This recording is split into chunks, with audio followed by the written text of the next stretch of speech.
Mempertimbangkan potensi hujan ringan hingga lebat hingga akhir tahun ini, maka Pemprov Jawa Timur bersama BPBD dan BMKG serta Puspenerbal Juanda menggelar operasi modifikasi cuaca. Operasi modifikasi cuaca ini sudah digelar sejak tanggal 5 Desember hingga akhir tahun nanti untuk menghindari bahaya lanjutan seperti banjir dan longsor di Jawa Timur.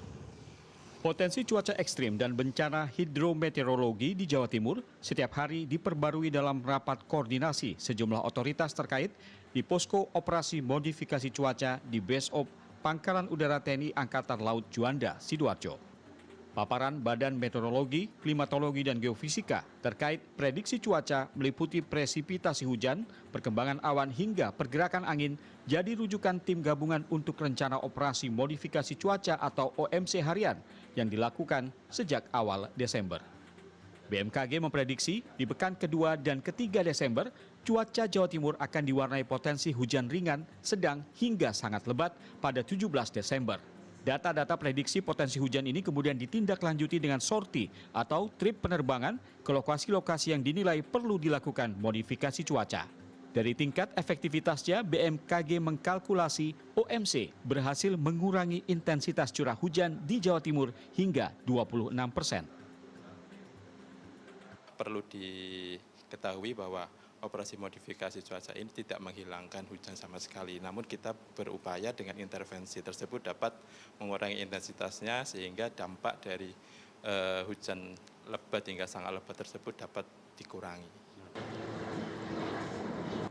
Di landasan Lanudal Juanda, sebuah pesawat Cessna C208 dengan nomor registrasi PKSNM disiagakan untuk mengangkut bahan semai pemecah awan hujan berupa kalsium oksida atau kapur tohor dan garam natrium klorida. Dalam sekali sorti, pesawat dengan 6 awak ini bisa mengangkut 1 ton bahan semai untuk disebar ke lokasi berpotensi hujan sesuai prediksi BMKG. Seperti Selasa pagi, pesawat dikirim ke wilayah Jombang hingga perbatasan Madiun untuk memecah awan hujan dari ketinggian sekitar 7.000 kaki. Satu trip atau sorti operasi modifikasi cuaca seperti ini bisa memakan waktu hingga 2 jam pulang pergi. Refueling atau pengisian bahan bakar ini akan dilakukan langsung begitu pesawat dari sorti pertama mendarat. Dalam satu hari dilakukan 2 kali sorti dan dilakukan pada siang hari dengan pertimbangan bahwa jika dilakukan pada malam hari ada potensi asap dari Gunung Semeru yang menghalangi jarak pandang atau membahayakan penerbangan.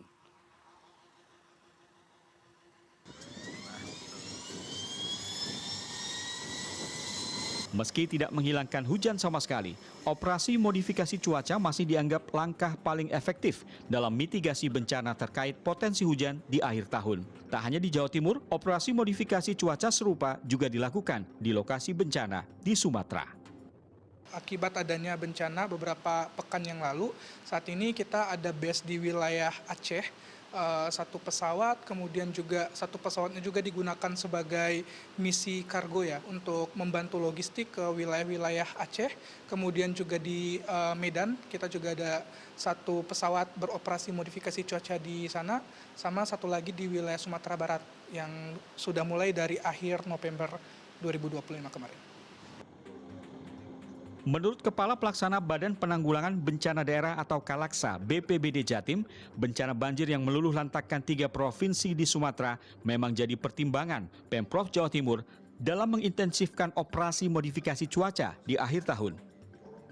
Melihat dari kondisi alam di Jawa Timur, sebagaimana informasi dari BMKG, sehingga Ibu Gubernur memerintahkan kepada kami untuk melakukan OMC, karena beliau juga sudah melihat kondisi Sumatera yang banjir akibat turunnya hujan yang sangat lebat.